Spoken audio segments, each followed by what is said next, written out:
আমাদের অনন্য স্টোরি সকল প্রকার পার্ট গল্প দেখতে আমাদের চ্যানেলটি সাবস্ক্রাইব করে পাশে থাকা বেল আইকনটিতে ক্লিক করে অল নোটিফিকেশন অন করে দিন। এমন একটা মেয়ে বলতে তুমি কি বোঝাতে চাইছো জাওয়াদ? ডিভোর্সি, বাচ্চা আছে, বয়সের ব্যবধান, এগুলোকে তুমি সমস্যা বলছো? মেয়েটা কিন্তু অনেক লক্ষ্মী। মায়ের কথা শেষ করতে না দিয়ে জাওয়াদ একটু উত্তেজিত হয়ে বলে,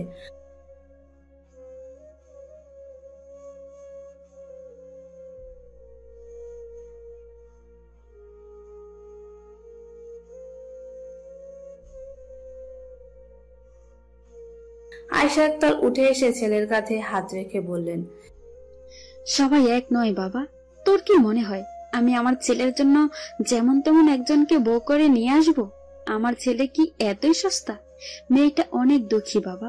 বাবা মায়ের পছন্দের পাত্রের সাথে বিয়ের মাত্র 3 মাসের মাথায় স্বামীর চরম নির্যাতন সহ্য করতে না পেরে শ্বশুর বাড়ি থেকে পালিয়ে আসে এরিনা।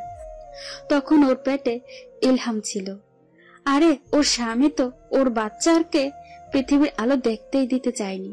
শ্বশুর শাশুড়িও ছিল যৌতুক লোভী, তাই তো ও পালিয়ে এসে ওর নিজের আর বাচ্চার প্রাণ বাঁচায়। জানিস, এতটা কষ্ট পাওয়ার পরেও এখন পর্যন্ত পরিবারের কারো উপর কোনো দোষ দেয়নি, কারো বিরুদ্ধে কোনো অভিযোগ করেনি। এত শান্ত বড় মনের মেয়ের সংখ্যা কিন্তু খুব কম।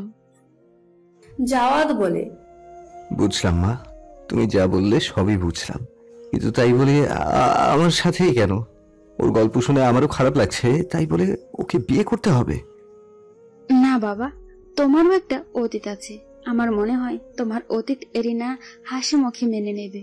এক্ষেত্রে অসুবিধা হলো তোমাদের দুজনের কাছে অ্যাকসেপ্টেশন কম থাকবে। আমার অবর্তমানে বেঁচে থাকার জন্য নিঃসন্দেহে তুমি একজন ভালো বন্ধু পাবে, তেমনি এরিনাও পাবে একজন অভিভাবক। ইলহাম আর এরিনা দুজনেই পাবে স্বাভাবিক একটা জীবন। এসব শুনতে জাওয়াদের আর ভালো লাগছে না। মায়ের সাথে এমন এই বিষয়ে কোনো কথাও বলে কোনো লাভ হবে না, সেটা জাওয়াদ বুঝতে পারে। তাই ওঠে কিছু না বলে নিজের রুমে দিকে পা বাড়ায়। যাওয়ার সময় আয়েশা আক্তার শুধু এটাই বলে, আমার বলা কথাগুলো ভেবে আমাকে কাল তোমার সিদ্ধান্ত জানিও জাওয়াদ। এরপর আমি এরিনার সাথে কথা বলবো, কারণ এরিনাও এমন মেয়ে নয় যে আমি বলবো আর ও রাজি হয়ে যাবে। মেয়েটার কিন্তু যথেষ্ট আত্মসম্মান বোধ আছে। জাওয়াদের প্রচন্ড মেজাজ খারাপ হয়, তাই ও আর এক মুহূর্ত না দাঁড়িয়ে থেকে রুমে গিয়ে দরজা লাগিয়ে দেয়। সামনের টেবিলের ফুলদানিটা এক ধাক্কা দিয়ে ফেলে দেয়। এত রাতে বিকট শব্দে পুরো বাসা কেঁপে উঠল। বারান্দা গিয়ে চেয়ারে বসে সিগারেট ধরায়। আয়েশা আক্তার সব টের পেয়েও আজ আর ছেলের রুমে আসবে না, ছেলেকে একা থাকতে দেয়। এবার যেন শুধু ওনার একটা লক্ষ্য, আর সেটাই হলো যেভাবে হোক জাওয়াদকে বিয়েটা রাজি করাতেই হবে। আয়েশা আক্তার অনেক ভেবে সিদ্ধান্ত নিয়েছেন। জাওয়াদের জন্য এরিনাকে পারফেক্ট মনে হয়েছে ওনার। হোক ডিভোর্সি বা এক বাচ্চার মা, তাতে কি, ছেলের বউ হিসাবে এরিনা ঠিকই আছে। এসব ভাবতে ভাবতে তিনি ঘুমিয়ে পড়েন। আর জাওয়ারা খুব বিরক্ত নিয়ে বারান্দায় বসে সারা রাত কাটায়। কোনো যেন এরিনাকে ওর ভালোই লাগে না। এরিনার অতীত সম্পর্কে কিছুটা শোনার পরেও মনে হয়েছে কোথাও না কোথাও হয়তো এরিনা দোষী ছিল। পর মুহূর্তে ভাবে, সকালে যদি আয়েশা আক্তারের মতো মত পাল্টায় তাহলে তো ভালোই, না হলে নিজেই এই ব্যাপারে এরিনার সাথে কথা বলবে। যেভাবেই হোক এই ব্যাপারটাকে আর আগাতে দেওয়া যাবে না। তাতে ওকে যা করতে হবে, দরকার হবে তাই করবে, সবই করবে। খাওয়ার টেবিলে এরিনাকে না দেখে আলতাফ হোসেন দীর্ঘশ্বাস ফেলেন। শাইলাকে জিজ্ঞেস করে জানতে পারে যে এরিনা এখনো ঘুম থেকে উঠেনি, রুম থেকে বের হয়নি। মেয়ের ভেতরে ভেতরে যে যুদ্ধ চলছে তা আলতাফ হোসেন ভালোভাবেই অনুভব করতে পারেন। তাই নাস্তা না খেয়ে তিনি এরিনার রুমে যান। গিয়ে দেখেন এরিনা চুপচাপ জানালার কাছে দাঁড়িয়ে আছে। আলতাফ সাহেব এরিনার কাছে যেতে এরিনা বলেন, কি ব্যাপার বাবা, তুমি আজ দোকানে যাওনি? রাত জাগা কারণে এরিনা খুব বিধ্বস্ত আর ক্লান্ত লাগছিল। মেয়ের এই অবস্থা দেখে আলতাফ হোসেনের বুকের ভেতরটা কেমন যেন কষ্ট অনুভব করলো। তিনি এরিনার মাথায় হাত বুলিয়ে বললেন, না মা, শরীর ভালো লাগছিল না, তাই সকালে যায়নি। এখন নাস্তা খেয়ে তারপর যাব। কিন্তু তোকে এমন দেখাচ্ছে কেন? সারা রাত ঘুমাসনি তাই না? সত্যি সারা রাত ঘুমায়নি এরিনা, তবে বাবার প্রশ্নের উত্তরে কি বলবে তা ঠিক বুঝতে পারছে না। এরিনাকে চুপ থাকতে দেখে আলতাফ হোসেন বললেন, আচ্ছা থাক, আর কিছু বলতে হবে না। টেবিলে চল, একসাথে নাস্তা খাবো। নানা ভাইও অনেকক্ষণ ধরে তোকে ডাকছে। আমি তো ভেবেছি তুই এখনো ঘুমাচ্ছিস। এরিনা কোনো কথা না বলেই চুপচাপ বাবার সাথে ডাইনিং এর রুমে চলে যায়। সবাইকে ডাইনিং এ দেখে স্বাভাবিক হওয়াতে চেষ্টা করলো। ইলহামকে খাইয়ে নিজের কোন রকম একটু খেয়ে ওষুধ খায়। শাইলা আলতাফ সাহেবকে ইশারা এরিনাকে কিছু বলতে বলে, কিন্তু আলতাফ হোসেন কিছুই বলে না, কারণ তিনি চান এরিনার একটু সময় নিয়ে ভেবে নিজে থেকেও সিদ্ধান্ত নিয়ে জানাক। আলতাফ হোসেন নাস্তা খেয়ে দোকানে চলে যায়। প্রচন্ড মাথা ব্যথা থাকায় এরিনা আর তখন একটা প্যারাসিটামল খেয়ে নিজের রুমে চলে যেতে নেয়। এমন সময় শাইলা রহমান বলেন, এরিনা আরেকটু বস মা, তোর সাথে কথা আছে। এরিনা যেন এই ভয়টাই পেয়েছিল, কারণ বিয়ের ব্যাপারে এরিনা এখন আর কোনো আলাপই করতে চাচ্ছিল না, কিন্তু মায়ের কথা অমান্য করতেও পারেনি এরিনা। তাই মায়ের কথা মতো বসে মলিন কণ্ঠে বলে, বলো মা। শাইলা বলেন, কি সিদ্ধান্ত নিয়েছিস? কিছু বলছিস না তো?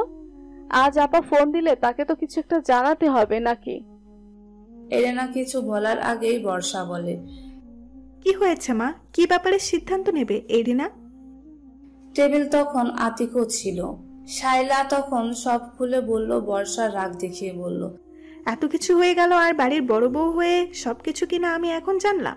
এই বাড়িতে এই হলো আমার মূল্য। শাইলা বলে, ঘটনাই ঘটেছে কাল রাতে, যেখানে আরিফকেই এখনো কিছু জানাতে পারিনি, সেখানে তুমি জানবে সেটা আশা করো কিভাবে?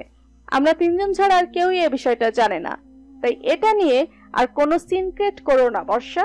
পারলে এরিনাকে বিয়ের জন্য রাজি করাও, কারণ ও রাজি হচ্ছে না। এমন সময় আতিক হেসে বলে, কেন রাজি হচ্ছ না আপু? যতটুকু দেখলাম জাওয়াদ ভাই একটু রাগী হলেও মানুষ ভালো, ডাক্তার মানুষ, পরিবারের সবাইও এতে ভালো, তাই আমার মতে তোমার রাজি হওয়া উচিত। এদিকে বর্ষা যেন সবকিছুর মাথার উপর দিয়ে যাচ্ছে। ও নিজেও চাচ্ছে যে এরিনা যেন এই বাড়ি ছেড়ে চলে যায়, কারণ এখানে থাকলে বর্ষার দাপট দিন দিন কমে যাচ্ছিল। সবকিছুতে সব মিলিয়ে এরিনাকে নিয়ে যে হারে মাতামাতি করে সেটা বর্ষার খুব অপছন্দ। কিন্তু তাই বলে এত ভালো জায়গায় থেকে প্রস্তাব আসে, এটা সে কোনোভাবেই মানতে পারছে না। বর্ষার ধারণা এখানে অন্য কোনো কাহিনী আছে। আতিকের কথা শুনে বর্ষা বলে, কাহিনী কি একটু সত্যি করে বলো তো ননদিনী? কালকেও তো তোমাদের হাব ভাব বুঝাই যাচ্ছিল যে তোমাদের মাঝে কিছু একটা চক্কর তো নিশ্চয়ই আছে। তো আজ আবার শুনছি বিয়ের প্রস্তাব দিয়েছে আর তুমি রাজি না, মানে ঘটনা আসলে কি? তুমি চাইছোটা কি?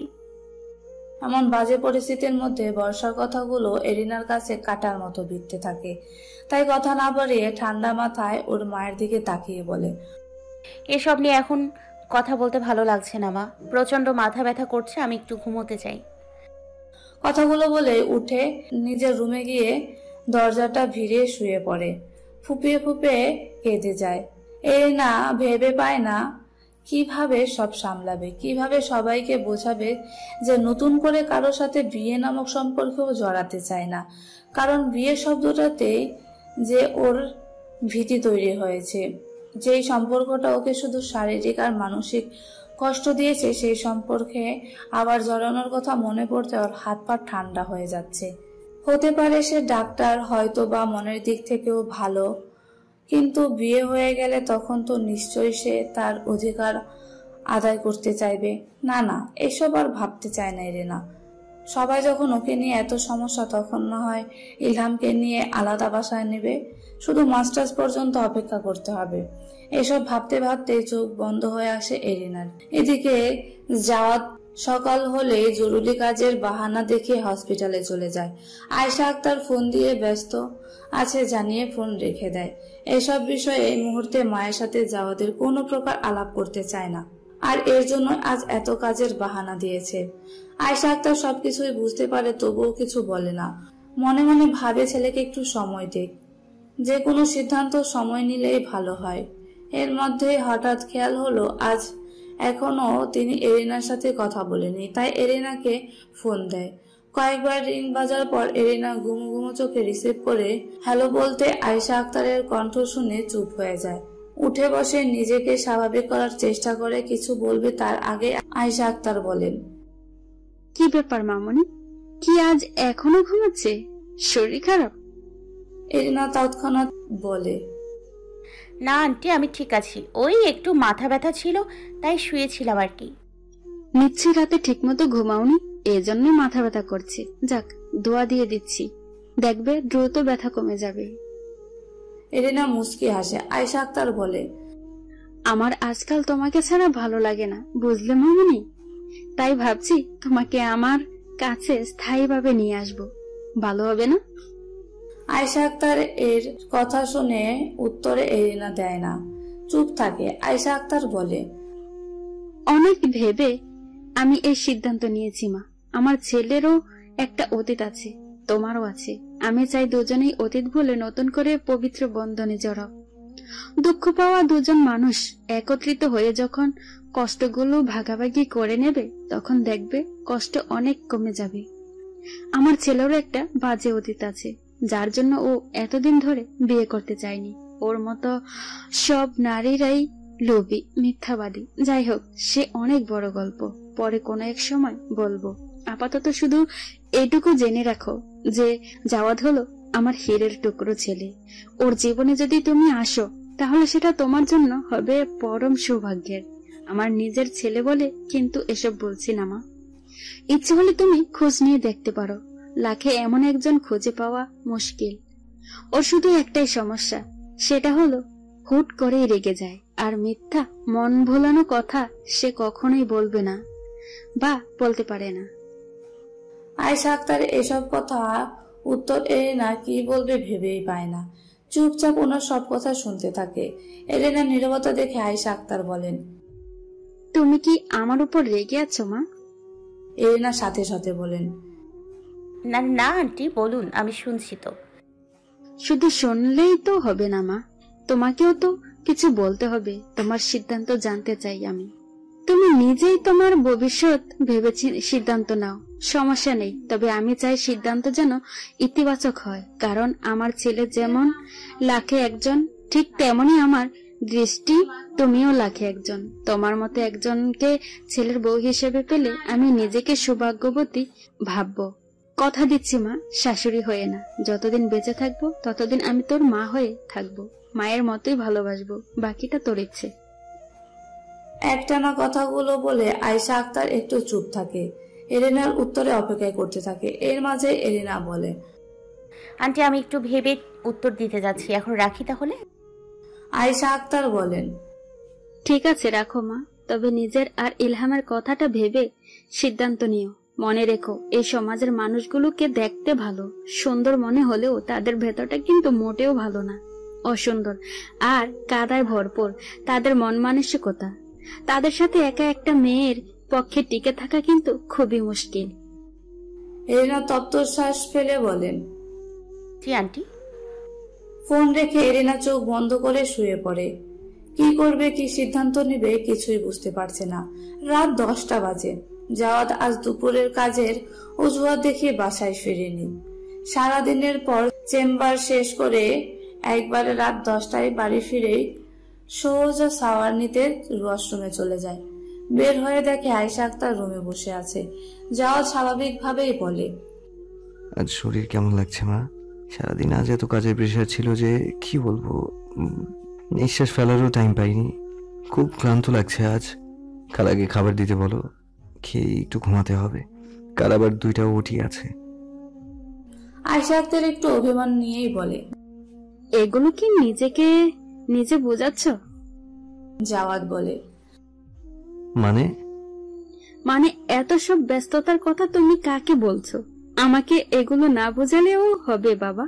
মনে রেখো, আমি তোমার মা। সেই ছোট্ট থেকে বড় পর্যন্ত এতগুলো বছর এই মা তোমাকে লালন পালন করে বড় করেছে। তাই তুমি কখন কি কেন করো তার কোনোটাই আমার অজানা নয়। আজ তুমি অনেক ব্যস্ত ছিলে, ভালো কথা। এখন তো ফ্রি হয়েছ। এখন খেতে খেতে বিয়ের ব্যাপারে কি সিদ্ধান্ত নিলে সেটা আমাকে জানাও। মায়ের তুমি করে বলা মানে মা রেগে আছেন, আর যা বলেছেন সিরিয়াসলি বলেছেন, এটা জাওয়াদ ভালো করেই জানেন। কিন্তু এটা একটা বিষয়, নিজের হাতে কিছুই নেই। মা ওকে অনেক ভালোবাসেন। এই বিয়ের ব্যাপারে কোনোভাবে মনকে মানাতে পারছে না জাওয়াদ। আজ সারাদিন এই বিষয়ে কম তো ভাবেনি, কিন্তু কোনোভাবে কোনো সিদ্ধান্ত নিতে পারলো না। তার উপর এরিনের কথা মাথায় আসলে কেন জানি মনটা প্রচন্ড বিরক্তিতে ছেয়ে যায়। এখন মাকে কি উত্তর দিবে সেটাই ভেবে পাচ্ছে না জাওয়াদ। এসব ভাবনার মাঝে আয়েশা আক্তার বলেন, কি ব্যাপার, কোনো ভাবনায় ডুব দিলে? খেতে চলো। জাওয়াদ কিছু না বলে মায়ের পেছন পেছন গিয়ে খেতে বসে। আয়েশা আক্তার রান্নাঘরে গিয়ে রহিমাকে দ্রুত এসে জাওয়াদের কাছে এসে ফিসফিস করে বলে, আফা, কিন্তু সারাদিন তেমন কিছুই খাই না আব্বা। এইবার খুব রাইগা আছে। কারে কারে জানি ফোন কইরা কইতে শুনলাম, এইবার যদি আপনি বিয়াই রাজি না হন তাইলে নাকি আফা আর এই বাড়ি থাকবো না। রহিমা খালার মুখে এসব কথা শুনে জাওয়াদের মনটা অস্বস্তিতে ভরে ওঠে। মাকে কিভাবে সামলাবে যে ভেবেই পাচ্ছে না। রহিমার কথা শেষ হতে আয়েশা আক্তার এসে বলেন, কি রে রহিমা, এভাবে ফিসফিস করে কি বলছিস? রহিমার পক্ষ থেকে তখন জাওয়াদ বলে, কি ছেলে মানুষই শুরু করেছো মা? আমার সব সমস্যার কথা জেনেও যদি তুমি এমন করে বলো তাহলে হয়? পৃথিবীতে একমাত্র তুমি আছো যে আমাকে এত ভালোভাবে বুঝতে পারো, অথচ আজ সেই তুমিও যদি এমন করো তাহলে আমি কোথায় যাই বলো তো? আয়েশা আক্তার গম্ভীর কণ্ঠে বলেন, নাও খাওয়া শুরু করো, খাবার ঠান্ডা হয়ে যাচ্ছে। জাওয়াদ কথা না বাড়িয়ে খেতে থাকে।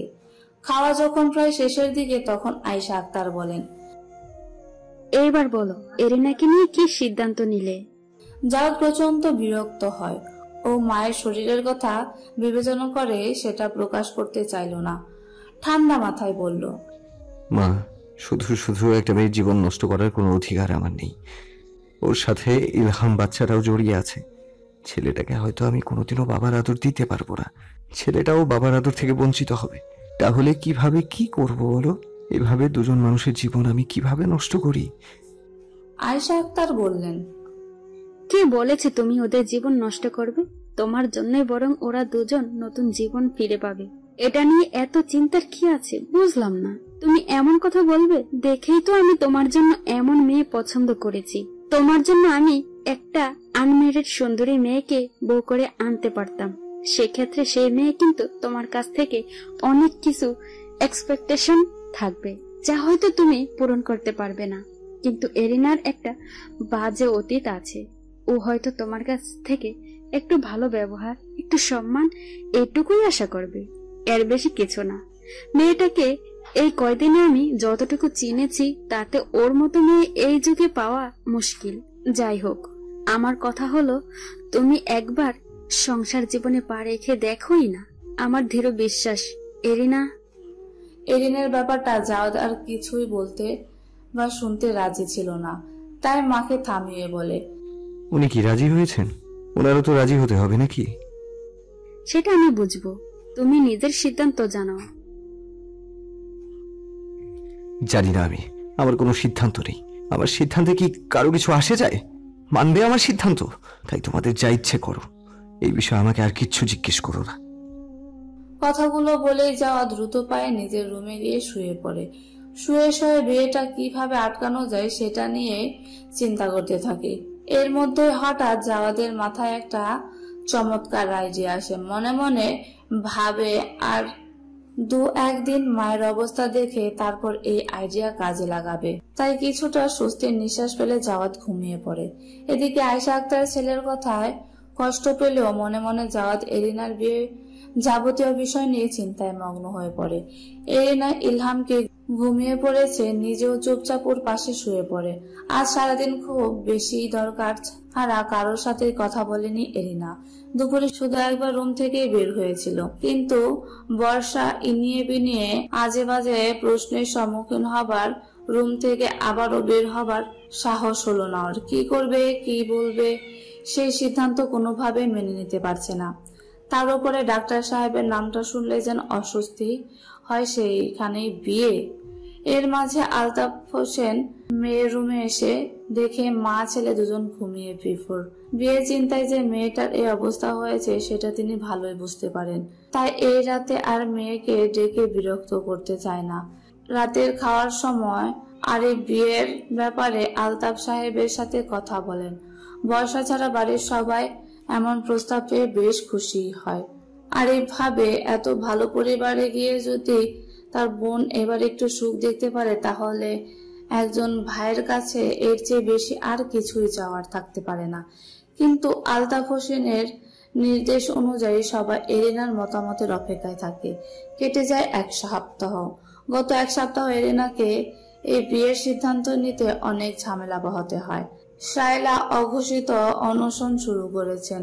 ভাইরা প্রতিনিয়ত বোঝাচ্ছে যে এর চেয়ে ভালো প্রস্তাব আর কিছুই হতে পারে না। এই প্রস্তাব যেন কোনোভাবে ফিরিয়ে না দেয়। ভাবি প্রতি নিয়ম ইনিয়ে বিনিয়ে কটূক্ত করে যাচ্ছে। এদিকে আয়েশা আক্তার সহ ওই বাড়ির সবাই, এমনকি দুলা ভাইও ওর ফোন করা এরিনার সাথে কথা বলছে। সবাই বারবার জাওয়াদের প্রশংসা করেই যাচ্ছে আর বিয়েতে রাজি হবার জন্য অনুরোধ করছে। সবাইকে বারবার বুঝিয়েও এরিনা এখন ক্লান্ত। শুধু আলতাফ হোসেন নীরব আছেন, তবে মনে মনে তিনি যে রাজি সেটা বুঝতে পারে এরিনার বাকি নেই। তাই সবার ইচ্ছে কাছে হার মেনে আবারও নিজের ইচ্ছের বিসর্জন দিতে বিয়েতে রাজি হয় এরিনা। কাল রাতে এরিনার বিয়ের জন্য হ্যাঁ বলে দেয়। এরিনা বুঝতে পারে যে ডিভোর্সি একা একটা মেয়ের জন্য সমাজে টিকে থাকা কতটা মুশকিল। এদিকে জাওয়াত নিজেও গত 1 সপ্তাহ হসপিটালে কোনো কাজে ঠিক মতোই মনোযোগ দিতে পারেনি। সারাক্ষণ বোন ও বোনের জামাই ফোনে প্রায় অতিষ্ঠিত হয়ে পড়েছেন জাওয়াত। গত 4 দিন ধরে আয়েশা আক্তার জাওয়াদের সাথে কথা বলা বন্ধ করে দিয়েছেন। খাওয়া দাওয়া, ওষুধ সবকিছুই অনিয়মিত হওয়ার শরীর বেশ অসুস্থ হয়ে পড়েছেন। সব মিলিয়ে খুব ঝামেলা বোধ করলো এরিনা। যেহেতু রাজি ছিল না, তাই গত কয়েকদিনের মধ্যে অনন্ত একটা আশা ছিল, কারণ এরা রাজি না হলে আয়েশা আক্তার কোনোভাবে জাওয়াতকে বিয়ের জন্য ফোর্স করতে পারবে না। কিন্তু কাল রাতে যখন শুনলো যে এরিনা বিয়েতে মত দিয়েছে, তখন থেকে রাগে তার শরীর কাঁপছে। এমনিতে এরিনাকে জাওয়াদের পছন্দ না, বিয়েতে রাজি হওয়ার কথা শুনে রাগ যেন আবারও বেড়ে যাচ্ছে। তখন হঠাৎ জাওয়াত ঠিক করে এরিনার সাথে দেখা করবে, বিয়েটা না করার অনুরোধ করবে। আর যে ভাবনা থেকে রাতে এরিনাকে ফোন দেয়। হঠাৎ জাওয়াদের ফোন পেয়ে এরিনা বেশ চমকে যায়, তাই রিসিভ করতে একটু সময় লাগে। বেশ কয়েকবার রিং হবার পর রিসিভ করে সালাম দিতে জাওয়াদ একটু রাগী স্বরে এরিনাকে দেখা করতে বলে। এরিনা অবশ্য এভাবে বাইরে দেখা করতে রাজি না, কারণ প্রথমত এভাবে কখনো কোনো ছেলের সাথে ও বাইরে দেখা করেনি, আর দ্বিতীয়ত এরিনা জাওয়াদকে বেশ ভয় পায়। কিন্তু বারবার অনুরোধ করায় শেষমেশে রাজি হয়। সব মিলিয়ে এমনিতে এরিনা খুব মানসিক চাপে ছিল, আর এর মধ্যে জাওয়াদের সাথে কাল দেখা করবে এইসব টেনশন সারা রাত আর এরিনার ঘুম হয় না। এরিনা আজ খুব ভোরে উঠে নামাজ শেষ করে টুকটাক নিজস্ব কাজ শেষ করে ফেলে এরপর আলতাফ হোসেনের রুমে গিয়ে সত্যিটা বলে অনুমতি চায়। আলতাফ সাহেব আজ বেশ কিছু না ভেবে অনুমতি দিয়ে দেয়। সকাল 11টার দিকে এরিনা ধানমন্ডির নির্ধারিত রেস্টুরেন্টের উদ্দেশ্যে রওনা দেয়।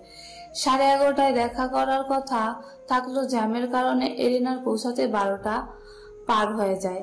রেস্টুরেন্টে পৌঁছেই দেখলো কর্নারে একটা চেয়ারে জাওয়াত চরম বিরক্তি নিয়ে বসে বসে মোবাইল কি যেন দেখছে। এরিনা বুঝতে বাকি নেই যে বিরক্তি হয়তো দেরি হয়ে আসার কারণে। তাই ধীরে ধীরে সামনে গিয়ে সালাম দিতে জাওয়াত ভ্রু কুঁচকে তাকায়, সালামের উত্তর জানিয়ে বলে, এই হলো আপনার 11:30। পুরো 45 মিনিট আমি এখানে আপনার অপেক্ষায় বসে আছি। এরিনা অপরাধের ন্যায় বলে, দুঃখিত, আসলে রাস্তায় প্রচুর জ্যাম থাকায় দেরি হয়েছে। জানেন তো রাস্তার খুব বাজে অবস্থা, আর এদিকটাও এ সময় প্রচুর। সাফাই গাইবার প্রয়োজন নেই মিস এরিনা, দেরি করে এসেছেন সেটা স্বীকার করলেই হবে। এরিনা বেশ বিরক্ত হয়েও সেটা প্রকাশ করে না, মিনমিনি স্বরে বলে, কেন দেখা করতে চেয়েছেন জানলে খুশি হতাম। আমাকে আবার ফিরতে হবে। আগে বসুন, তারপর না হয় বলি। তাছাড়া ফেরার এত তারা নিয়ে হবু বরের সাথে দেখা করতে আসা কি উচিত? এরিনা কি বলবে ভেবে পায় না, তাই চুপচাপ বসে আছে। কিছুক্ষণ পর জাওয়াদ বলে, আপনি বিয়েতে রাজি হয়েছেন কেন? আমার একটা অতীত আছে, আপনাকে আমার মোটেও পছন্দ নয়। আমাদের বয়সের পার্থক্য প্রায় 10 বছর। এসব কি আপনার জানা নেই? তবুও কেন রাজি হয়েছেন? এরিনা নিচের দিকে তাকিয়ে বলে, পরিবারের চাপে পড়ে রাজি হয়েছি। সবকিছু জানি তবুও রাজি হতে বাধ্য হয়েছি। পরিবারের চাপে পড়ে নাকি নিজের উজ্জ্বল ভবিষ্যতের কথা ভেবে? এই আপনার মতো মেয়েদের জন্য এই নারীদের প্রতি আমার এত বিতৃষ্ণা। যাক, এত কথা বলে মুড খারাপ করতে চাইছি না। আমি শুধু বলতে চাই যে বিয়েতে আমার এক বিন্দুও মত নেই, কিন্তু মাকে আমি কোনোভাবেই বোঝাতে পারছি না। তাই আপনাকে বলছি, আপনি প্লিজ শুধু শুধু আমাকে আপনার জীবনের সাথে জড়িয়ে জীবনটা নষ্ট করবেন না। আমি আপনাকে মেনে নিতে পারবো না। আপনি দয়া করে আজ বাসায় গিয়ে বলবেন যে এই বিয়েতে আপনি রাজি না। এটা আপনার কাছে আমার বিশেষ অনুরোধ বলতে পারেন। জাওয়াদের কথা শুনে এরিনা বাকরুদ্ধ হয়ে যায়। কি বলবে ভেবে পায় না, বেশ কিছুক্ষণ নীরব থেকেও। এর মধ্যে জাওয়াদ বলে, আমি আপনাকে কিছু বলেছি মিস এরিনা? এরিনা মন থেকেই শক্ত করে নিজের দিকে তাকিয়ে আছে। আপনি অনেকটাই ঠিক বলেছেন ডাক্তার সাহেব। নিজের ভবিষ্যতের কথা চিন্তা করেই মূলত আমি রাজি হয়েছি। তবে আমার মতো মেয়ে বলতে কি বোঝাতে চেয়েছেন সেটা ঠিক বুঝতে পারিনি। যাই হোক, এই বিষয়ে কথা না বাড়াই। আপনি যেমন এই বিয়েতে রাজি না, তেমনি আমিও কিন্তু এই বিয়েতে রাজি না। আমি মন থেকেই চাই না যে আমার মতো কারোর সাথে জড়িয়ে আপনি আপনার নাম খারাপ করুন। সত্যি বলছি, গত প্রায় 10 দিন ধরে এক বিচ্ছিরি পরিস্থিতির মধ্যে দিয়ে আমি দিন পার করেছি জানেন। কোনো কিছু ভেবে পাচ্ছিলাম না যে কি করব, কি করা উচিত। আমি মেয়ে মানুষ, সাথে এখন আরো 2টো টাইটেল যোগ করেছে আমার নামের পাশে, সেটা হলো এক সন্তানের মা আর ডিভোর্সি নারী। কথাগুলো বলতে বলতে এরিনার চোখ দুটো ছলছল করতে থাকে।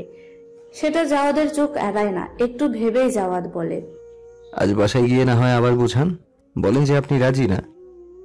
এরিনা এর পর একটু জোরালো কণ্ঠে বলে, আমি অনেক চেষ্টা করেছি কিন্তু ব্যর্থ হয়েছি। আপনার কাছে আমার অনুরোধ, বাসায় গিয়ে বরং আপনি না করুন। আমাকে বিয়ে করতে রাজি না হবার অনেক কারণ আপনি সহজেই দেখাতে পারবেন, যেটা আমি পারবো না। আপনি কি করবেন করুন, যে কোনো উপায়ে বিয়েটা ভেঙে দিন, এটা আমি বেশ খুশি হব। এসব ঝামেলা আমার আর ভালো লাগছে না ডাক্তার সাহেব। সবার এত কথা আমি আর শুনতে পারছি না। সবার আঙুল যেন আমার দিকেই তাক করা আছে। সব মিলিয়ে আমি প্রচন্ড ক্লান্ত, প্রচন্ড বিধ্বস্ত। কথাগুলো বলতে বলতে এরিনার চোখ দুটো পানি আটকে রাখতে পারলো না, চোখের পানি গড়িয়ে পড়তে থাকে। এরিনার কথাগুলো শুনে জাওয়াদ ঠিক করে কি বলবে বুঝতে পারে না, মনে মনে ভাবে, আমি কি তাহলে একটু বেশি বলে ফেললাম? মেয়েটাকে গিয়ে অযথাই দোষ দিচ্ছি। জাওয়াদের ভাবনার মাঝে এরিনা চোখের পানি মুছে বলে, আপনি কি আর কিছু বলবেন? জাওয়াদ এবার একটু নমনীয় স্বরেই বলে, আমি আসলে এই ব্যাপারটা নিয়ে আলাপ করার জন্যই আজ আপনাকে এখানে ডেকেছি। এতদিন বিয়ের ব্যাপারটা এড়িয়ে গেলেও এবার মা কোনোভাবেই রাজি হচ্ছে না, কোনোভাবেই আমার কথা শুনতে যাচ্ছে না। কারণ ওনার আপনাকে খুব পছন্দ। একমাত্র আপনি যদি না বলতেন তাহলেই হয়তো। জাওয়াদের কথার মাঝে এরিনা বলে, আমার তরফ থেকে হয়তো আর কিছু করা সম্ভব হবে না। এবার যা করার আপনাকেই করতে হবে। ভালো থাকবেন। আজ তাহলে আসি। কথা বলে এরিনা রেস্টুরেন্ট থেকে বের হয়ে একটা রিক্সা নিয়ে বাসার উদ্দেশ্যে রওনা দেয়। প্রচন্ড অপমান বোধ হতে থাকে, না চাইতেও চোখ দুটো বেয়ে পানি ঝরতে থাকে। আর জাওয়াদ প্রচন্ড বিরক্ত নিয়ে হাসপাতালের উদ্দেশ্যে রওনা দেয়। মনে মনে ঠিক করে আজ শেষবারের মতো মাকে এবার বোঝানোর চেষ্টা করবে। বুঝলে তো ভালোই, আর না বুঝলে ভাগ্যে যা আছে তাই মেনে নিবে। এই দিনের পর কেটে গেছে আরো 20 দিন। আজ দ্বিতীয়বারের মতো এরিনার হলুদ সন্ধ্যার আয়োজন করা হয়েছে। কিছুক্ষণ আগেই সব মেহমান বিদায় হলো। মেহমান বলতে দুই পক্ষের খুব নিকটবর্তী কয়েকজন আর এলাকার গণ্যমান্য কয়েকজন, যাদের ছাড়া এই বিয়ে কোনোভাবেই সম্পূর্ণ হবে না। এরিনা আর জাওয়াদের অনুরোধ আলতাফ হোসেন খুব অল্প পরিসরে বাসায় ছোট্ট করে অনুষ্ঠানের আয়োজন করেন। এরিনা এত ভালো জায়গায় বিয়ে হচ্ছে তাই বাড়ির সবাই আজ আনন্দে মেতে আছেন। শায়লা তো পুরোটা সময় খুশিতে কান্নাই করে যাচ্ছে, আঁচল দিয়ে মুখ মুছে যাচ্ছে। নামাজ পড়ে শুধু একটাই দোয়া করছেন, এবার যেন মেয়েটা সুখের সন্তান পায়। এরিনা হলুদের শাড়ি পরেই বারান্দায় এসে চুপচাপ বসে। সারাদিন ওর ওপর বেশ ধকল গেছে।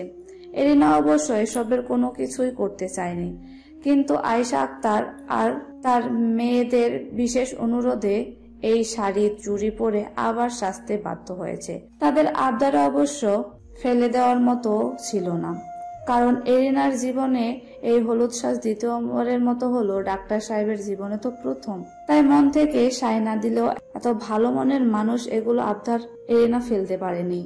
সেদিন ফেরার পর পুরোটা সময় রিকশায় বসে এরিনা জাওয়াদের কথাগুলোই ভাবতে থাকে। মনে মনে ঠিক করে বাসায় ফিরেই বলবে বিয়েতে রাজি না, কিন্তু বাসায় ফিরে শুনে বিকেলে আয়েশা আক্তার পুরো পরিবার নিয়েই বিয়ের তারিখ ঠিক করতে আসে। সবাই সেজন্যই প্রস্তুত নিতে থাকে। এর মাঝে বিকেলে হঠাৎ খবর আসে আয়েশা আক্তার অসুস্থ হয়ে পড়া, ওনাকে হসপিটালে ভর্তি করানো হয়েছে। এটা শুনে এরিনা বুঝতে পারে যে বিয়ে নিয়ে বাসায় নিশ্চয়ই ডাক্তার সাহেব বড় কোনো বিপদ হয়েছে। সবাই মিলে আয়েশা আক্তারকে দেখতে হাসপাতালে ছুটে গেল। সুমাইয়ার কাছ থেকে এরিনা জানতে পারে যে ওর ধারণাই ঠিক। জাওয়াদ রেস্টুরেন্ট থেকে হাসপাতালে না গিয়ে সরাসরি বাসায় যায়। মায়ের কাছে গিয়ে বিয়ের ব্যাপারটা অমত করে। তখন আয়েশা আক্তার খুব রেগে যায়, আর তখনই নাকি অতিরিক্ত রাগ আর টেনশন সব মিলে অসুস্থ হয়ে পড়ে। এসব শোনার সময় হঠাৎই দূর থেকে চোখ পড়ে জাওয়াদ চুপচাপ মাথা নিচু করে অপরাধীর ন্যায় বসে আছে। জাওয়াদকে অপরাধীর ন্যায় বসে থাকতে দেখে কিছু বলার মতো, সান্ত্বনা দেওয়ার মতো কোনো ভাষা বা সাহস কোনোটাই এরিনার হয়ে ওঠে না, কারণ এসবের পেছনে কোনো না কোনো ভাবে কিছুটা হলেও এরিনা নিজেও দায়ী করে। তাই চুপচাপ মা বাবার সাথে বাইরে বেরিয়ে আসে। ডাক্তারের কাছে থেকেই জানতে পারে অতিরিক্ত মানসিক চাপ আয়েশা আক্তার অসুস্থ হয়ে পড়েছেন। এভাবে চলতে থাকে সময় বড় কোনো বিপদ হতে পারে, তাই তাকে যেন কোনো প্রকার মানসিক অশান্তি না দেওয়া হয়। রাত প্রায় 10টার দিকে আয়েশা আক্তার এর জ্ঞান ফিরল। তিনি প্রথমে এরিনার সাথে দেখা করতে চায়। এরিনা তখন নিজেকে খুব অপরাধী মনে হতে থাকে, কারণ ওর জন্যই আজ মা ছেলের মাঝে এত অঘোষিত যুদ্ধ শুরু হয়েছে, যা এরিনা কখনোই চায়নি। অনেক সাহস করে তবু এরিনা আয়েশা আক্তারকে বোঝায়, অনেক বোঝানোর চেষ্টা করে, কিন্তু তিনি ব্যর্থ। এ বয়সে এসে অনেক সময় ছেলে মেয়েদের বাবা মায়ের অযাচিত করা আবদার পূরণ করতে হয়। সেটা করতে হবে এরিনা আর জায়াদকে। বিয়ে তো বর বউকেই রাজি না থাকার সত্ত্বেও শুধুমাত্র মায়ের খুশির জন্য, মায়ের সুস্থতার জন্য বাধ্য হয়ে দুজনকে রাজি হতে হয়। এই ঘটনার পর জাওয়াদ আর মায়ের ইচ্ছের বিরুদ্ধে কোনো কথা বলে না। অসহায়ের মতো নিজের ইচ্ছাকে অনিচ্ছাকে মাটি চাপা দিয়ে মায়ের পছন্দ করা মেয়েকে এরিনাকে বিয়ে করতে রাজি হয়, কারণ জাওয়াদের কাছে পুরো পৃথিবী এক আর মায়ের সুস্থতা একদিকে। আয়েশা আক্তার একটু সুস্থ হলে 1 সপ্তাহ পর পুরো পরিবার নিয়ে তিনি এরিনার বাসায় আসেন। এরিনাকে আংটি পরিয়ে বিয়ের তারিখ সহ সব ঠিক করে যান। আর তারপরে এত শপিং, সব নানা আয়োজন শেষে আজ হলুদের অনুষ্ঠান শেষ হয়। রেস্টুরেন্টে দেখা করার পর থেকে আজ অবধি জাওয়াদ আর এরিনার মাঝে আর কোনো কথা হয়নি। দুজনের মধ্যে চলেছে কঠিন নীরবতা, ভেতরে বইছে ঝড়। সামনে কি হবে সেই সম্পর্কে দুজন এখনো অনিশ্চয়তার মাঝে দিয়ে দিন কাটাচ্ছে। এসব ভাবনার মাঝেই মাথা কারো হাতের স্পর্শ পেয়ে তাকিয়ে দেখলো আলতাফ সাহেব দাঁড়িয়ে আছেন। এরিনা কিছু না বলে আবার বাইরের দিকে তাকিয়ে থাকে। এরিনার নীরবতা দেখে আলতাফ সাহেব বলেন, আমার উপরে কি কোনো কারণে রেগে আছিস? এরিনা বিষাদ ভরা কণ্ঠে বলে, আমি কারোর উপরে রেগে নেই বাবা, কারোর বিরুদ্ধে আমার কোনো অভিযোগও নেই। মনে মনে শুধু এটাই ভাবি যে এসব কিছু আমার সাথেই কেন হলো, আমার ভাগ্যেই কেন এসব ঘটলো। আলতাফ সাহেব এখন এরিনার মাথায় হাত বুলিয়ে বললেন, আল্লাহ সবসময় তার প্রিয় বান্দাদের পরীক্ষা নেয়, হয়তো তোর ক্ষেত্রেও তাই হচ্ছে। তাই আল্লাহর উপর ভরসা রাখ মা। আমি বিশ্বাস করি আল্লাহ যা করেন ভালোর জন্যই করেন। আমার বিশ্বাস এই বিয়ে তোর জীবনে সুখ আর আনন্দ বয়ে আনবে। আমার বিশ্বাস জাওয়াদের সাথে অনেক সুখী হবি তুই। বাবার এই কথার উত্তরে এরিনা বলার মতো কিছুই খুঁজে পাচ্ছে না। ডাক্তার সাহেবের সাথে অনিশ্চিত ভবিষ্যৎ কথা ভেবেই চুপচাপ বাবার কথাগুলো শুধু শুনতেই থাকে। এদিকে জাওয়াদের বাসায় মনে হচ্ছে আজ ঈদের দিন। মা, বোন, বোনের জামা, এমনকি ড্রাইভার, দারোয়ান সহ বাড়ির প্রত্যেকটা মানুষই আনন্দে আজ দেখার মতো। সবাইকে এত আনন্দ দেখে একবার জাওয়াদের ভালো লাগলেও নিমিষেই মনটা খারাপ হয়ে গেল। মায়ের অসুস্থতার পর থেকে জাওয়াদ অনেকটাই চুপচাপ হয়ে গেছে। শেষ পর্যন্ত মায়ের সুস্থতার কথা চিন্তা করে মায়ের কথা বিয়েতে রাজি হয়। মন থেকে কখনো জানি না সবকিছু মেনে নিতে পারছে কিনা। বারবার শুধু মনে হচ্ছে এই বিয়ে শুধু ওর নিজের না, এরিনা ও ইলহামের জন্যই হয়তো ভালো কিছু বয়ে আনবে না, কিন্তু ওর এখন আর কিছুই করার নেই। বিয়ে ভাঙার জন্য কম তো চেষ্টা করেনি, কিন্তু কোনোভাবেই সফল হতে পারেনি। তাই বাধ্য হয়ে ভাগ্যকেই মেনে নিয়েছেন জাওয়াদ। কিছু সময় আগে এরিনার হলুদ শেষ হয়ে বোনরা বাসায় ফিরে এরিনার সৌন্দর্যের খুব প্রশংসা করেছে। জাওয়াদকে বেশ কয়েকবার ছবিও দেখাতে চেয়েছিল, কিন্তু এসব কোনো কিছুই জাওয়াদ কোনো আগ্রহ খুঁজে পায়নি। তাই এরিনার কোনো ছবিও দেখেনি। রাত প্রায় 12টা বাজে। রাতটা পার হলেই সূচনা হবে নতুন দিনের, আর সেই সাথে শুরু হবে নতুন দায়িত্ব পালনের চেষ্টা। তামান্না বেইমানি এখনো ভুলতে পারেনি জায়াত, তাই হয়তো বাইরে কোনো মেয়েকেই সহ্য হয় না ওর। তবুও সবাইকে খুশি করতে নতুন কারোর সাথে নিজেকে জড়াতে হচ্ছে। বারান্দায় বসে সিগারেটের ধোঁয়া উড়িয়ে এসব নিয়ে ভাবছিল জাওয়াত। কিছুক্ষণ আগে চেম্বার থেকে বাসায় ফিরেছে, এখন পর্যন্ত পোশাকটাও পাল্টেনি। বাসায় ফিরে সবার আনন্দ দেখে সবকিছু ভেবে আর ভালো লাগছে না জাওয়াদের। আজ ছিল জাওয়াদের হলুদ। নিয়মিত এরিনাদের বাসায় থেকে ওর ভাই ভাবিরা হলুদের জিনিসপত্র নিয়ে এসেছে, কিন্তু হাসপাতালে জরুরি কাজ বলে এতটা সময় জাওয়াদ হাসপাতালেই কাটিয়ে আসে। এসে সবাইকে সরি বলে অসুস্থতার বাহানা বানিয়ে সরাসরি নিজের রুমে বারান্দায় চলে যায় আর ভাবনার অতলে হারিয়ে যেতে থাকে। এমন সময়কার উপস্থিতি টের পেয়ে পেছনে তাকিয়ে দেখলো রুকাইয়া দাঁড়িয়ে আছে। বোনকে দেখে জাওয়াদ একটু কঠিন স্বরেই বলে, কিছু বলবি? মানে ওনারা সবাই চলে গেছে ভাইয়া। তো আমি কি করতে পারি? আবার কোনো কাজ আছে? ওনারা তো চলে গেছে, এখন আমরা কি তোমাকে একটু হলুদ লাগাবো? জাওয়াদের গম্ভীর গলায় বলে, না, এসব যে আমার পছন্দ না, জানিস না। রুকাইয়া ভাইয়ের মনের অবস্থা বুঝতে পারে, তাই এ ব্যাপারে কোনো আর জোর করে না। ভাইয়ের পাশে দাঁড়িয়ে মলিন কণ্ঠে বলে, ঠিক আছে ভাই, লাগাতে হবে না, কিন্তু তুমি এভাবে আমাদের উপরে রাগ করে থেকো না। সত্যি বলছি ভাইয়া, এরিনা খুব ভালো মনের মেয়ে। তামান্না আপুর সাথে এরিনাকে তুলনা করো না। কথাটা বলে রুকাইয়া মন খারাপ করে চলে যায়। কিছুক্ষণ পর আয়েশা আক্তার রুমে আসে। রুমে সিগারেটের গন্ধ, ওনার কাশি শুরু হয়। মায়ের কাশির শব্দ শুনে জাওয়াদ তাড়াতাড়ি সিগারেট ফেলে দেয়, ফ্যানটা জোরে অন করে। অস্থিরতার সাথে বলে, তুমি কেন কষ্ট করে এখানে আসতে গেলে মা? আমাকে ডাকলেই তো হতো। আয়েশা আক্তার বলেন, তোকে ডাকলেই কি তুই আসিস? আজ তোর হলুদ সন্ধ্যা ছিল, অথচ তুই আজ সারা দিন বাসার বাহিরে। ওরা এসে তোকে না পেয়ে খুব মন খারাপ করেছে। আর এরিনার ভাবি বর্ষা, সে তো যেন সব সময় এরিনাকে কথা শোনাতে প্রস্তুত থাকে। আজ তো আরো বেশি সুযোগ পেল। যাই হোক, কাল মেয়েটা আমার কাছে চলে আসবে, তারপর আর ওই বর্ষা আজে বাজে কথা ওকে শোনাতে পারবে না। আমি এতেই মহা খুশি। জাওয়াত অবাক হয়ে মাকে দেখছে আর মায়ের কথাগুলো শুনছে। এরিনার জন্য মায়ের এত চিন্তা, এত দরদ না দেখতেও না চাইলেও ওর মনে কিছুটা হিংসা জন্মে। জাওয়াত মায়ের হাত ধরে বলে, তুমি অনেক বদলে গেছো মা। যেই তুমি সারাক্ষণ শুধু আমাকে নিয়ে চিন্তা করতে, সেই তুমি এখন সারাক্ষণ ওই এরিনাকে নিয়ে ভাবো। আগের মতো তুমি আর আমায় ভালোবাসো না মা। 2 দিনের পরিচিত ওই মেয়েটার সব দুঃখ তোমার নজরে পড়ছে, অথচ তোমার নিজের ছেলের কষ্ট, অপ্রকাশিত আর্তনাদ কিছুই তোমার নজরে পড়ছে না। কি অবাক কাণ্ড, তাই না মা? ওই মেয়েটা তোমার উপরে কি জাদু যে করেছে আল্লাহই জানে। আয়েশা আক্তার ছেলের গালে হাত রেখেই বলেন, এই বয়সে এসে হিংসা করছিস বাবা? এরিনাকে নিয়ে নেগেটিভ চিন্তা বাদ দিয়ে পজিটিভ চিন্তা করো।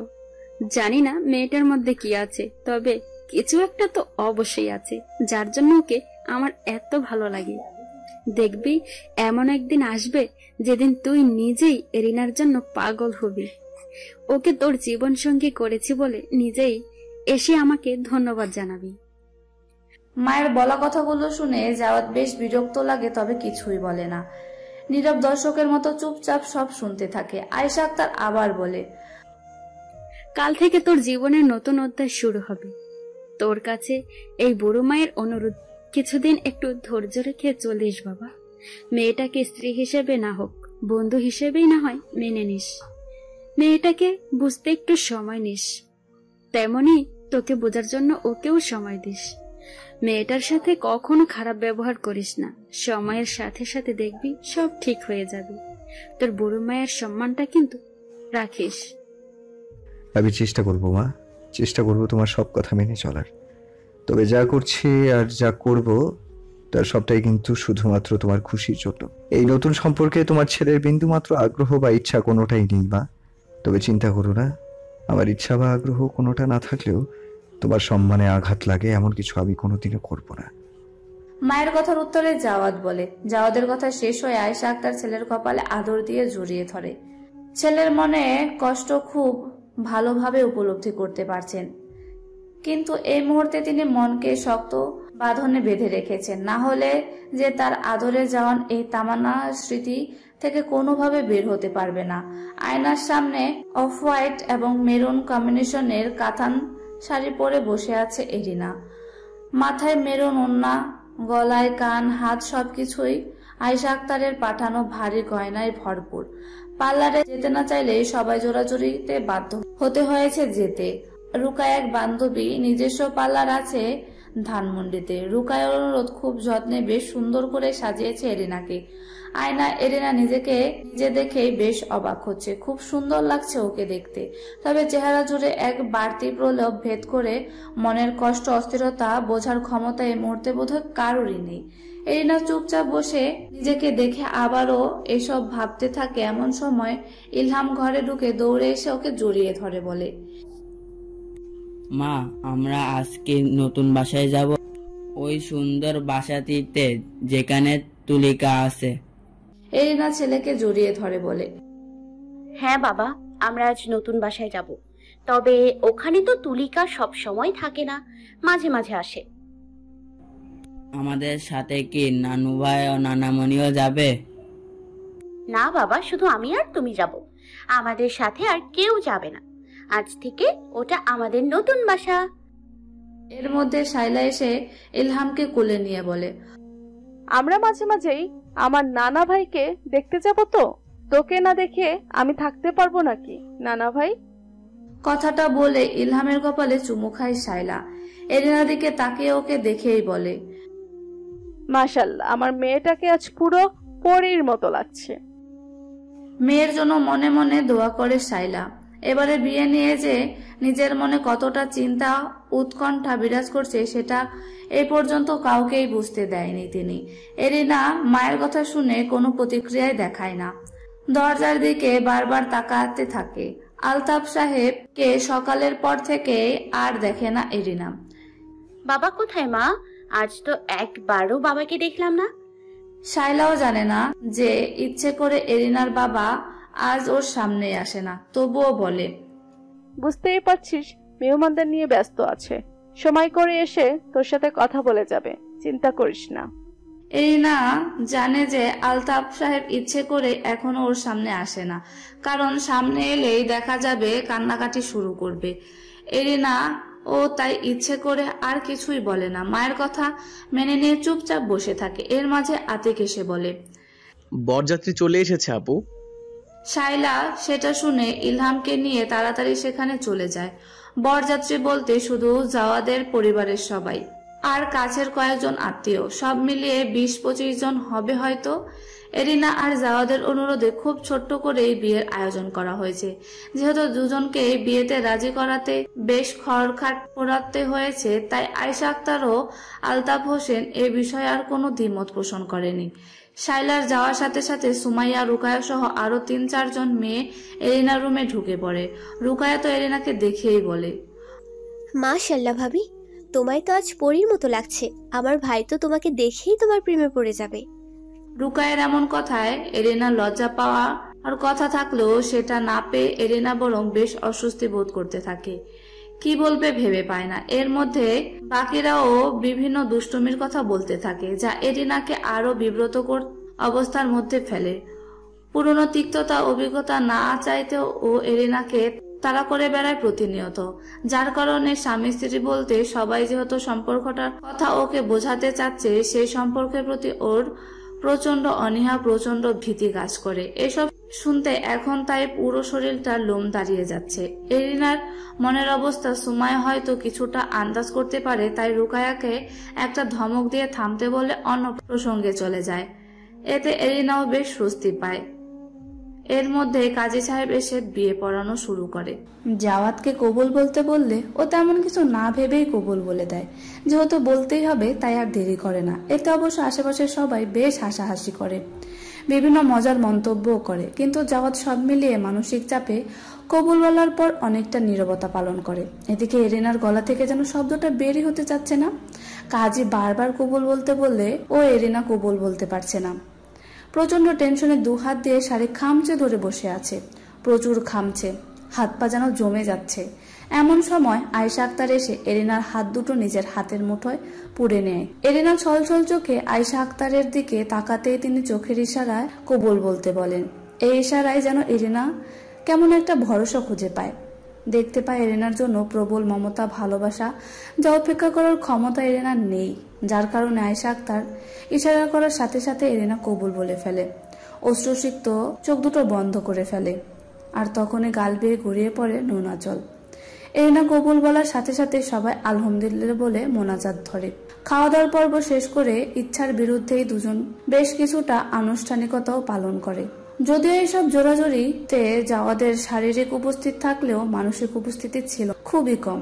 খাওয়া দাওয়া শেষ হবার পর থেকেই জাওয়াত মোবাইল নিয়ে ব্যস্ত হয়ে পড়ে।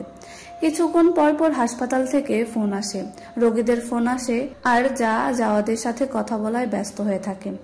হাসপাতাল থেকে আজ ছুটি নিলেও সেখানে তেমন কেউই বিয়ের কথা না বলায় যখন যার প্রয়োজন হচ্ছে তখনই সে ফোন দিয়ে যাচ্ছে।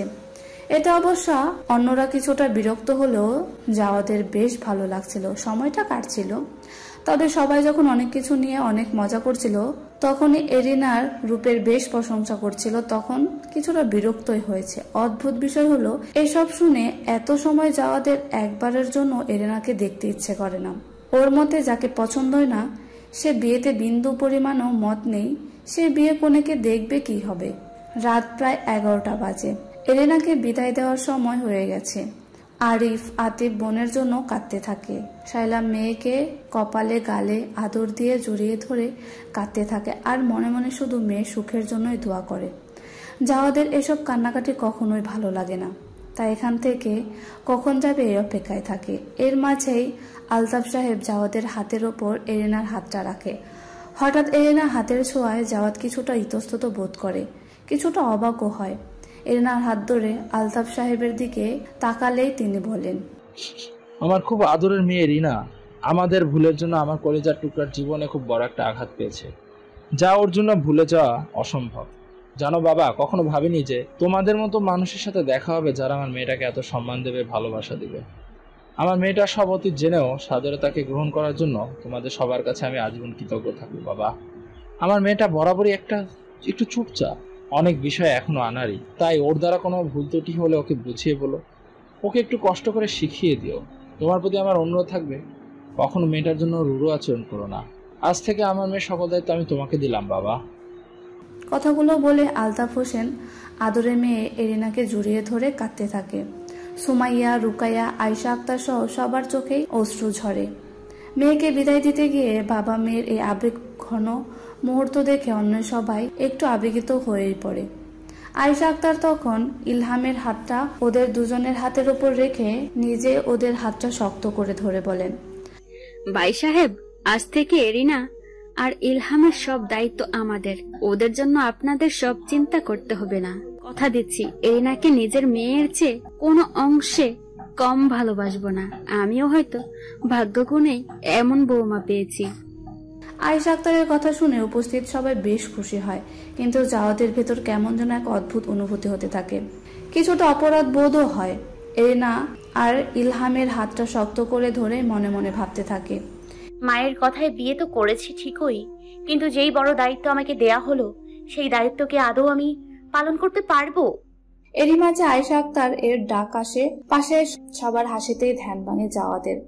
হাত ধরে রাখায় যে সবাই হাসছে সেটা বুঝতে পেরে দ্রুত হাতটা সরিয়ে গাড়িতে গিয়ে বসে। রওনা দেয় নিজস্ব গন্তব্যে। আর এরিনাও মনের মাঝে হাজারো দ্বিধা সংকোচ নিয়ে নতুন গন্তব্যে যাওয়ার জন্য অপেক্ষায় থাকে।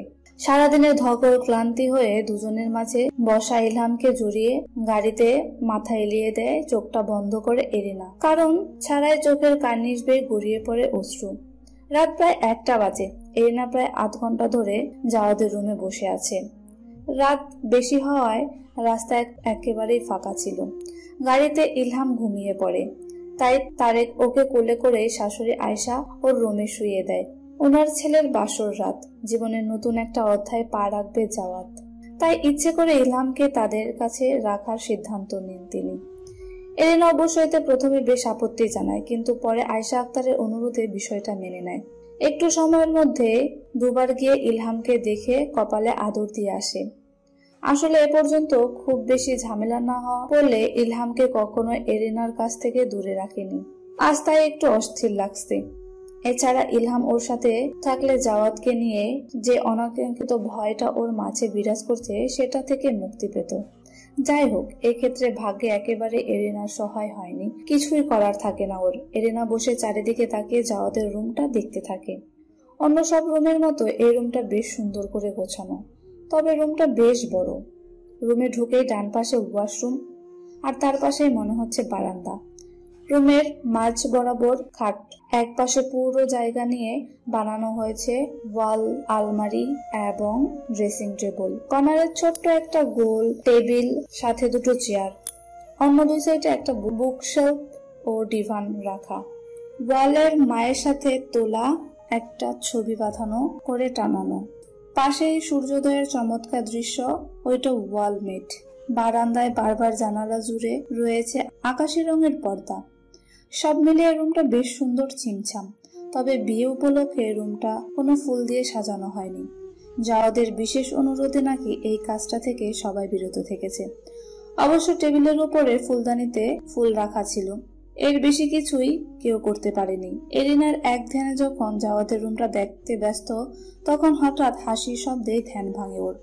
দরজার ওপাশে হাসি ঠাট্টার শব্দ শুনে বুঝতে পারে যে সবাই মিলে হয়তো গেট ধরেছে।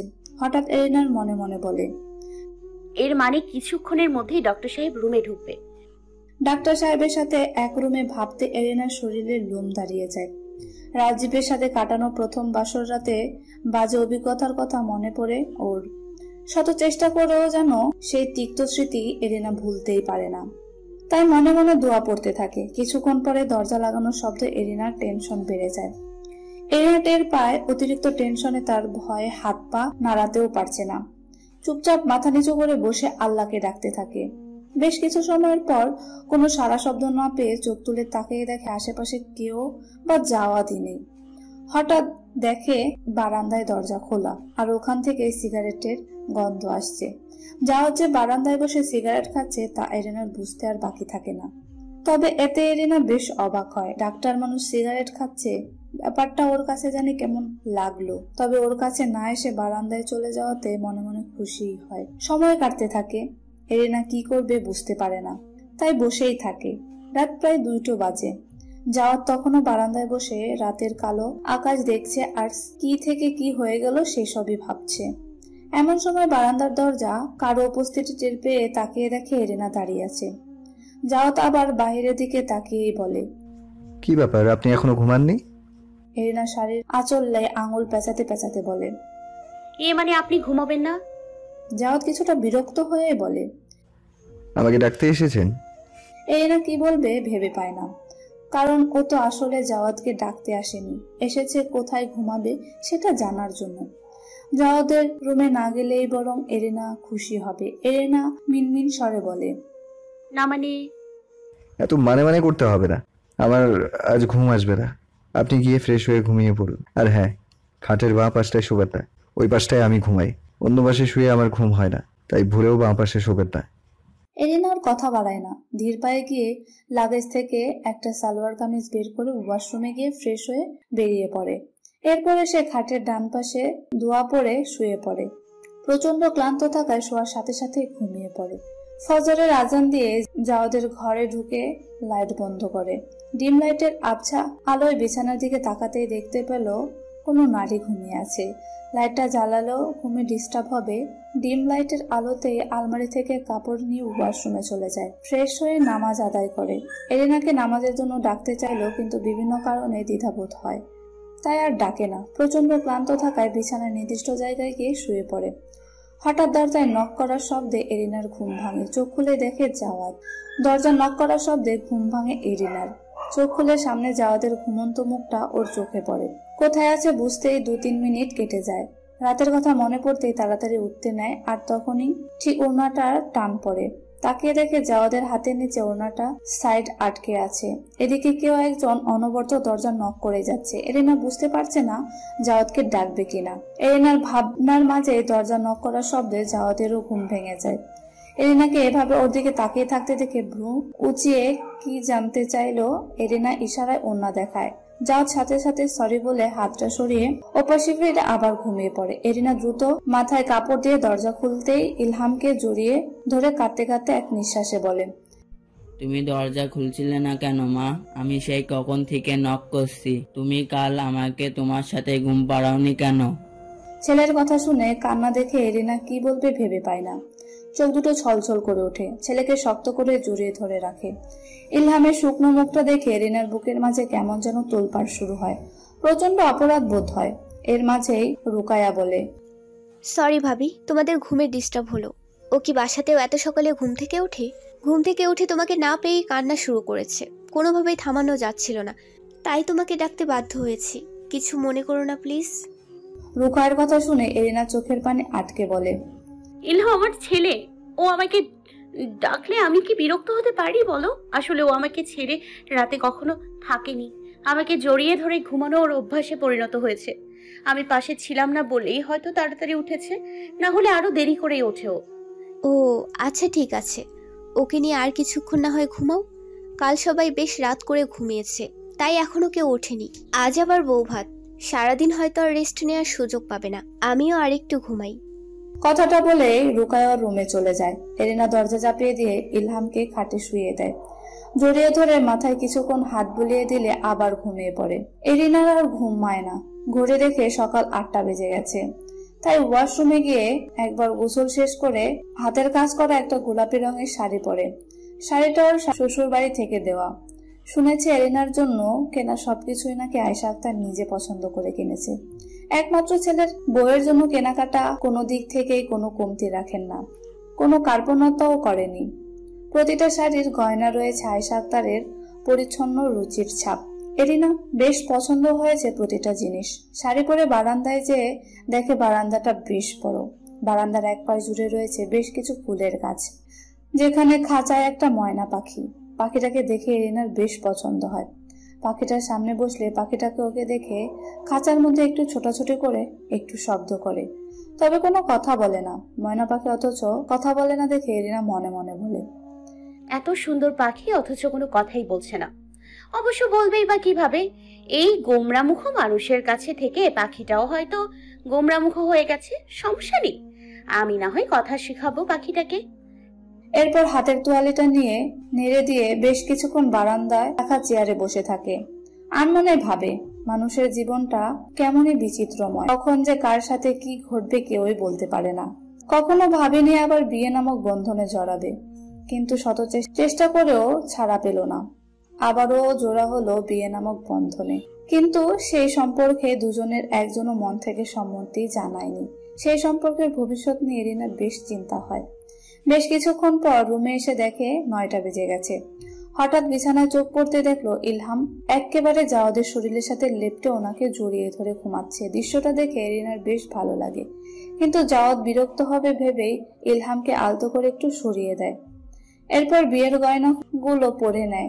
জাওয়াদ ও ইলহাম দুজনেই তখনও ঘুমে বিভোর, তাই কোনো শব্দ না করে আস্তে করে দরজা খুলে রান্নাঘরের উদ্দেশ্যে পা বাড়ায়। পুরনো স্মৃতি মনে পড়ে। প্রথমে অবশ্য বেশ কিছুক্ষণ বাইরে এসে দাঁড়িয়ে থাকে। চারিদিকে তাকিয়ে দেখে সব রুমে দরজা লাগানো। বুঝতে পারে যে কেউ এখনো ঘুম থেকে উঠেনি। তারপর কিছু একটা ভেবে চলে যায় রান্নাঘরে। রান্নাঘরে তখন রহিমা আরো একজন সহযোগীকে নিয়ে নাস্তা বানাতে ব্যস্ত। এরিনাকে দেখে রহিমা বলে, আরে বৌমা, আপনি রান্নাঘরে আইছেন কেন? কিছু লাগবে? চা খাইবেন? এরিনা হেসে বলে, না খালা, কিছু লাগবে না, ঘুম ভেঙে গেছে তাই এলাম। ও আচ্ছা, একটু পরেই সবাই উঠা পড়বো। গত রাইতে সবাই দেরি করে ঘুমাইছে, তো তাই আজ দেরি কইরা উঠতেছে। বুঝতে পেরেছি খালা, আমি আপনাকে কাজে সাহায্য করি। রহিমা জিভ কামড় দিয়ে বলে, খবরদার বৌমা, এমন কাম কইরেন না, তাইলে কিন্তু আমার এত বছরের চাকরি আজকেই শেষ হইব। আফামনির এত স্বাদের বৌমা আপনি, আপনার কাম করতে দেখলে আমার খবর আছে।